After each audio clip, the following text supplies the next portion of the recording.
Are you thinking about using the Google Ad Grant for your church or nonprofit? Well, before you dive in, you need to consider a few things that will help you maximize those $10,000 you're eligible from Google. We break it down in this conversation. Let's do this. Well, hey guys, I'm Thomas. And I'm Ian. And today we're talking about the Google Ad Grant and specifically 9 things that you need to know before you get started on the Google Ad Grant, whether it's for a church or a nonprofit or whatever your organization is that's eligible for the Ad Grant. Here's some of the things you need to know. And I probably wish that I knew before we started it at my church. So should be a good conversation today, Ian.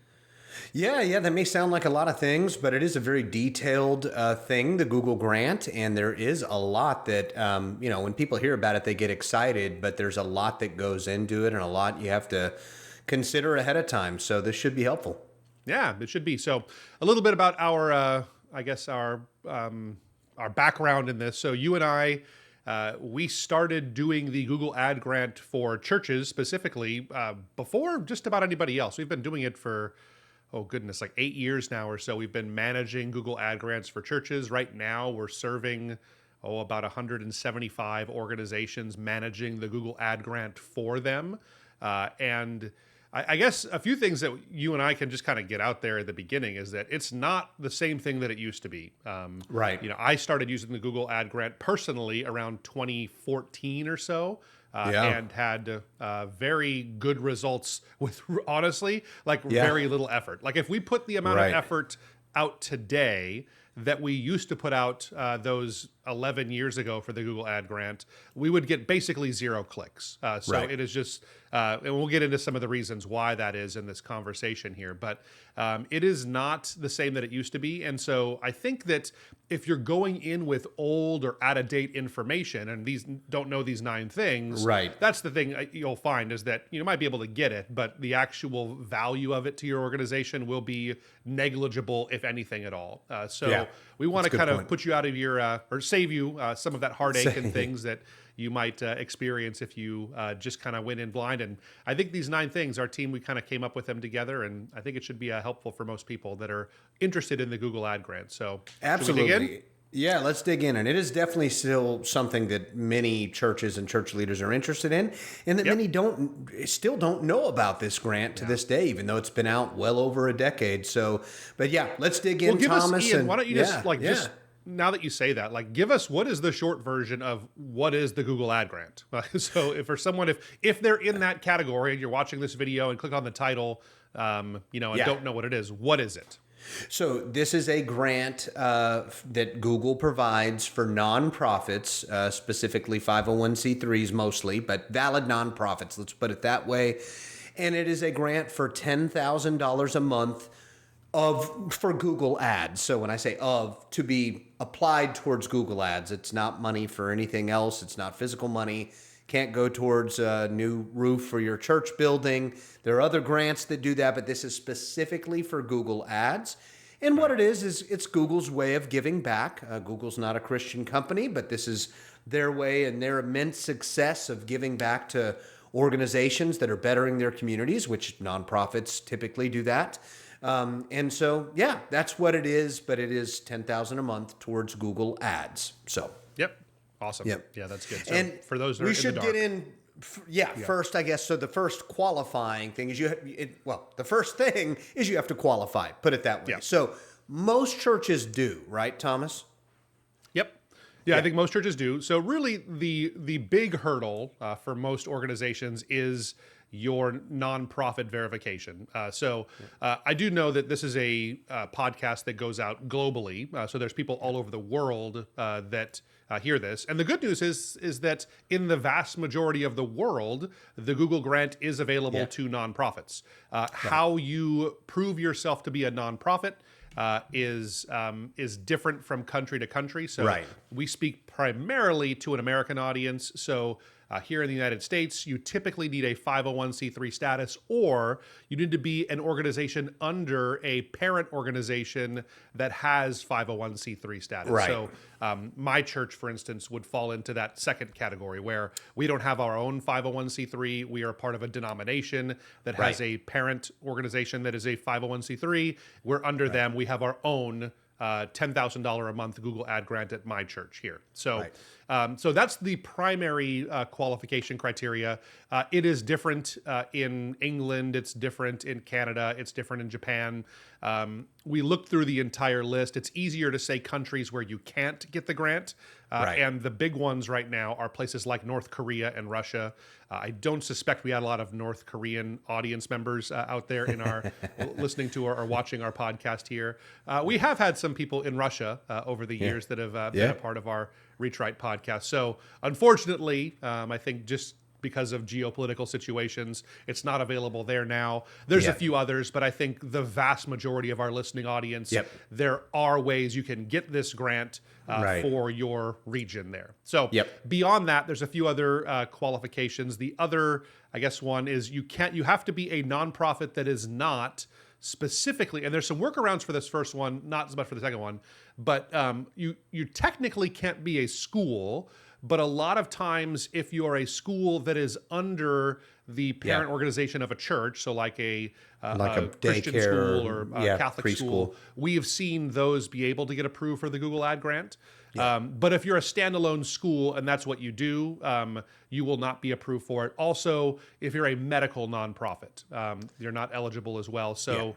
And that is a pretty broad definition. So if your primary service is even like addiction recovery services as a nonprofit, there are some regulations on that. You know, which way things go. I've seen addiction recovery services get approved. I've seen them get denied. So I've seen everything in between. Sometimes it makes sense just to try. You don't really lose anything by trying to apply. So that's another qualification. Also, you need to have a website that is SSL secured. It's 2025 when we're recording this here right now. So you should have that regardless whether you're doing the Google Ad Grant or not. But it's just something that helps them know that the data that people enter into your site is secure, and you need to be able to prove that to them. So those are the big qualifications. If you meet those criteria, you can usually apply and get approved. Even easier than all of this stuff that I just said, we have a totally free eligibility checker. It asks a few more questions that like really gets down to the nitty gritty, but you fill that out, you'll know once and for all whether or not you're eligible for the $10,000 a month. So I'll put a link to that down in the description of this video here if you're watching us on YouTube. So you can catch it there. Take a look at that, and you should get all your questions on your eligibility answered there.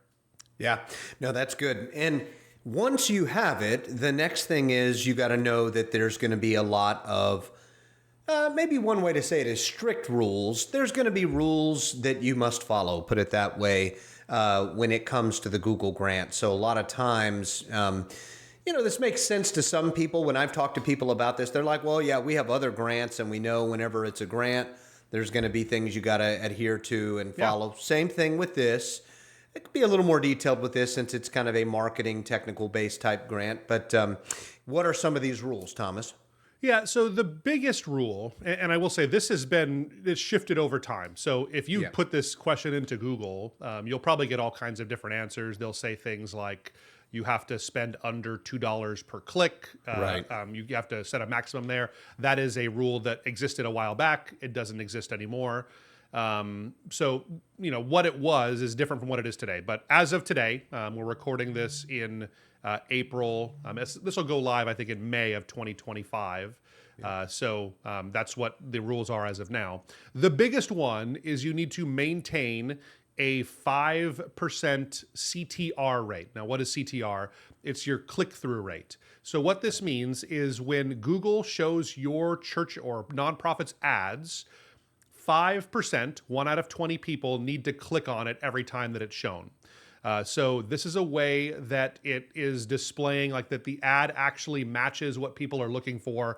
And it's a tool used to prevent you from, just thinking like this is house money, it's free. So I'm just going to send my ads out to everybody, even if they're looking for new toasters, I want to tell them about, ways they can help the homeless in our community, right? So not really what they were looking for, and Google wants to prevent that. So what they use is they try to make you do ads that are relevant to the things that people are searching for.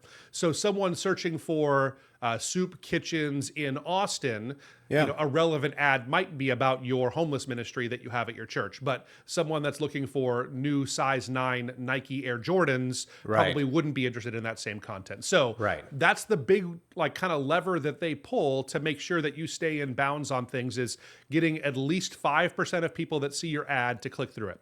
For some people, that's a challenge. We find that it's not, as long as you're really tailoring your keywords and your ads and really matching those up well, and they're really things that are relevant to the ministry that your church or your nonprofit does there. So that's the big one.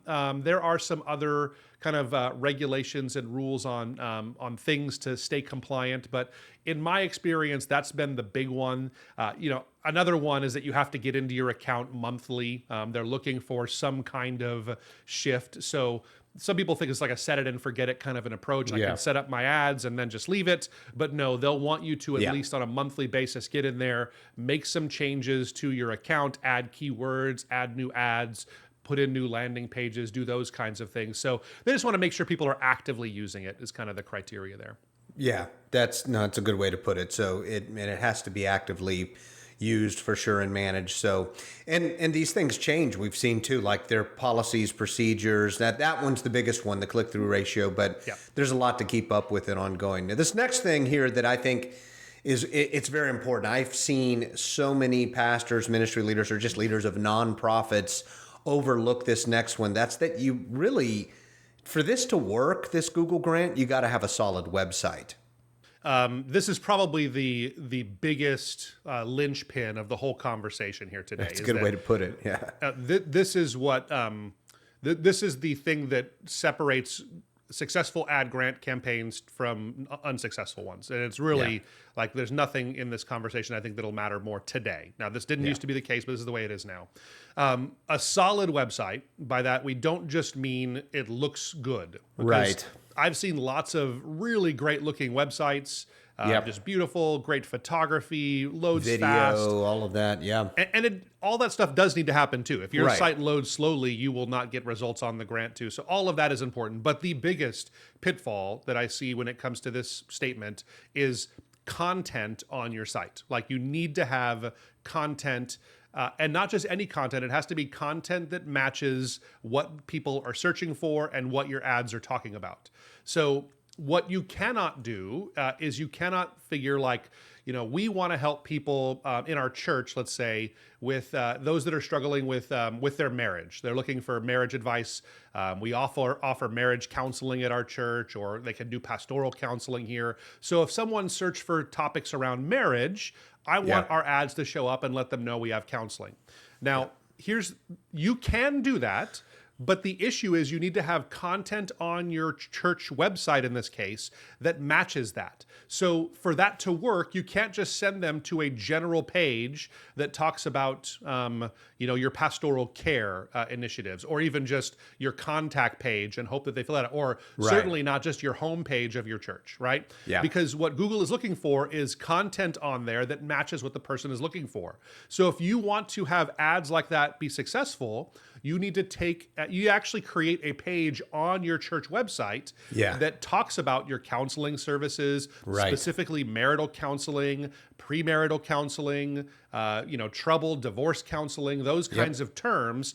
And Google is smart enough to know that, these guys can probably fulfill what this person is searching for. Let's link them up.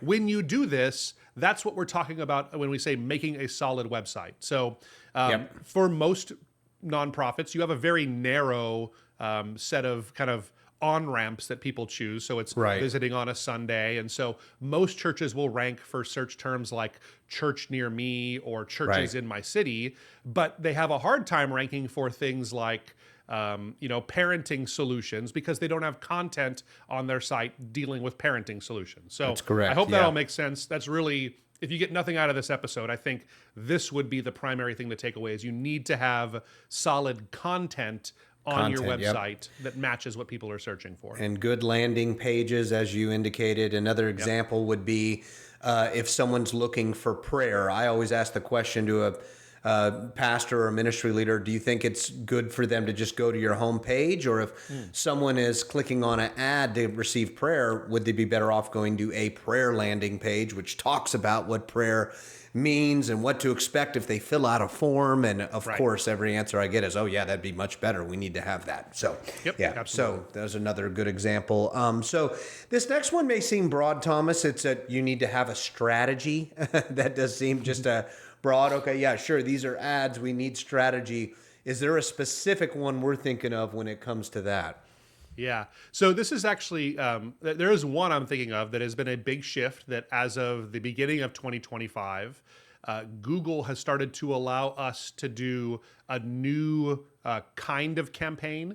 And I don't want to get too technical for our audience here, but we have just been opened up to be able to do what's called PMax campaigns or Performance Max campaigns.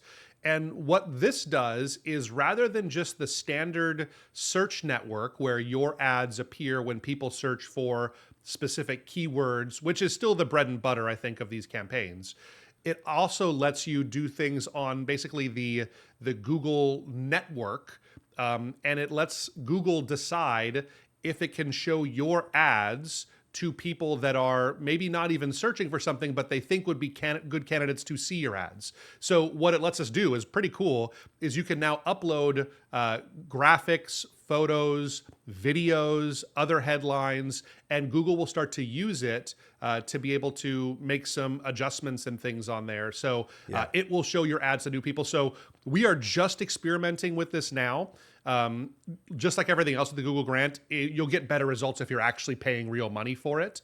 But we have seen some results kind of early here that seem to show that these PMax ads are working for churches and they're also working for nonprofits. But we're still kind of in our early testing. But I really recommend that strategy right now.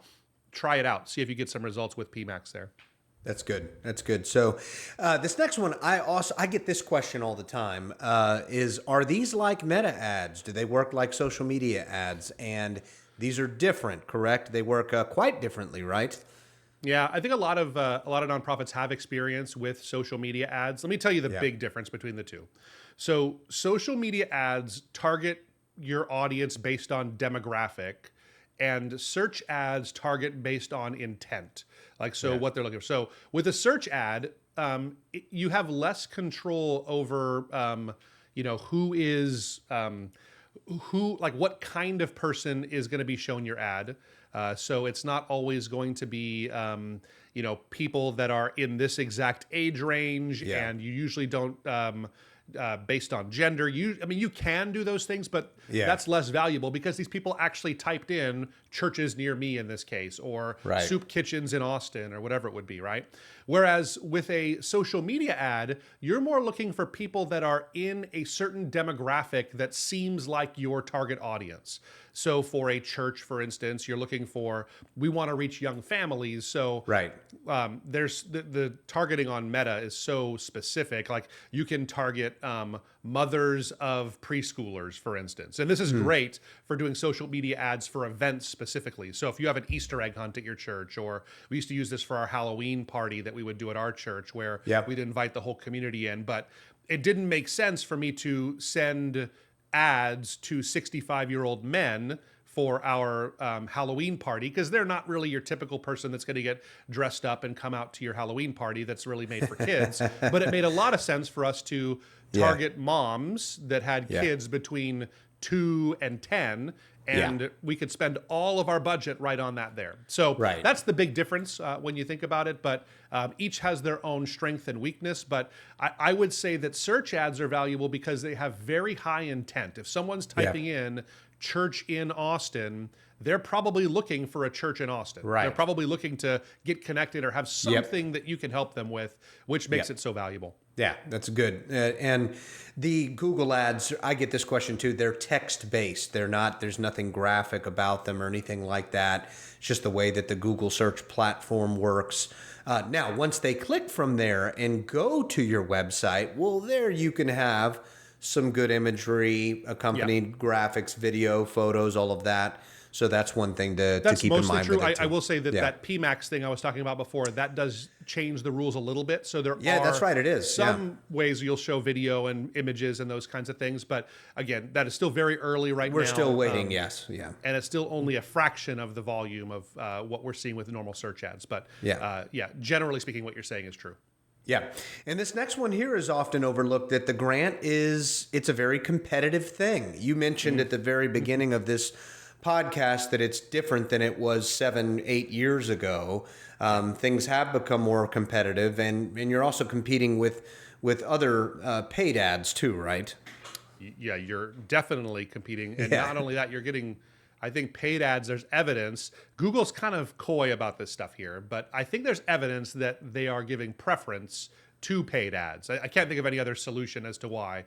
We've seen this where we'll run the same campaign with a paid account and an ad account. And the paid account will spend every single cent available to it.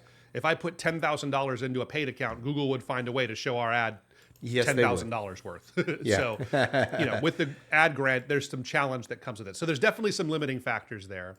I'll say, as to like the competition, I think people are unaware of how much organizations spend on Google Ads, like how much you can invest in this area. Yeah. Let me give you some context on things. So let's say your church wants to rank to help people, like this scenario we presented before with marital counseling stuff. Yeah. And you found that, like, man, we'd really love to help more people like stop getting divorced, right? That's something that's, and as a pastor, I hate it to see couples get divorced on things. So let's say we tried to use the Google ad to do that. Now, here's what you need to know is that in the industry for divorce attorneys, they are typically some of the heaviest marketed lawyers in general, or some of the organizations and people that invest the most in marketing. And you can guarantee that they're spending money on social media ads and real money on Google ads. Yeah. So the average price per click, as of a few months ago here, for an ad for a divorce attorney in a major metropolitan area. I looked at Los Angeles in this case here, so maybe that was a mistake. It might be different in rural areas. I know Los Angeles is famous for its divorce rates. But for what it's worth, it's about $325 per click is how much people pay. So that's not for someone, not for a conversation, it's for that little ad that pops up when someone does a Google search. Every time someone does that, the lawyer paid $325 for that action right there. That's how valuable that is to those people. So, like, to the question of, is it competitive? Let's think about a couple of things. If Google has the option to show your premarital counseling ad for free to somebody, or they have a lawyer willing to pay for that same click $325, their algorithm is set up to heavily weigh the $325 payment versus the house money, not real payment that we're willing to make for that exact same click. So to answer the question, it is very competitive. In addition, because this has been something we've been doing, Ian, for all these years now, we've been helping churches and nonprofits do the Google Ad Grant. There have been many other organizations that have started to crop up and do this, and we've been putting out this kind of content, teaching churches and nonprofits how to do it themselves. A lot of people are trying to do it now and starting to do it, and that's great. We're continuing to make this content because we want to make it so that you can get out there and do it yourself. We don't hold back anything. We don't have some kind of secret method that we use here at Reach Right. We don't tell you in these episodes because we want to keep it for ourselves. We just know that this is hard work, and usually when people get into it, they find they'd rather pay an expert to do it for them. It's a good segue into the next one. There's a learning curve to all of this. Yes. Absolutely. It is competitive, and there is a learning curve. Yeah, that is the next thing. You need to know that don't expect that you would apply for the grant, get in, and then just like it's super intuitive, it's drag and drop, and you have ads out there. There is a lot of trial and error. Everybody on our team here at Reach Right, they go through a Google course that is a 40-hour course just to learn how to do it according to best practices, how to actually set up Google ad accounts and those kinds of things. So there's a steep learning curve in that environment. And then even once you've done that, I would say that doesn't teach you the strategy to be able to actually maximize this and get these kinds of results. So I guess I don't want to burst anybody's bubble. And we do all this to train people and give you the best advice of what's working right now. But it's not for the faint of heart. It is something that can be challenging. So you do need to know that before you sign up, or you need to... I can't even tell you how many times I've heard, oh, Ian, we just got the Google grant. Soon as we got it and got in there, we were like, whoa, we're way over our heads and don't know how to do this or don't have time to do this. So yes. I think that's close to half of our clients, I think, come to us that way, where they open it up and they had watched some of our videos and they realized that we could probably help them with this. And, they tried it on their own, but it is something. And again, here's the thing, even if it's something that you want to learn and can learn, the next question you have to ask yourself is like, does it make sense? Is that the best use of my time and what my assignment is? Whether we, run a secular nonprofit or a church, like you have a very specific assignment. And do you have 5 hours a week to put into managing your Google grant and getting better results with these kinds of things? Or does it make sense to pay somebody to be able to manage it for you and take that off of your plate and probably do it better than you're able to do it? So that's the kind of the math on those things. And that's a good segue into this too, just that, again, on the work side of things, it's something that constantly has to be monitored and optimized and tracked and all of those things, right?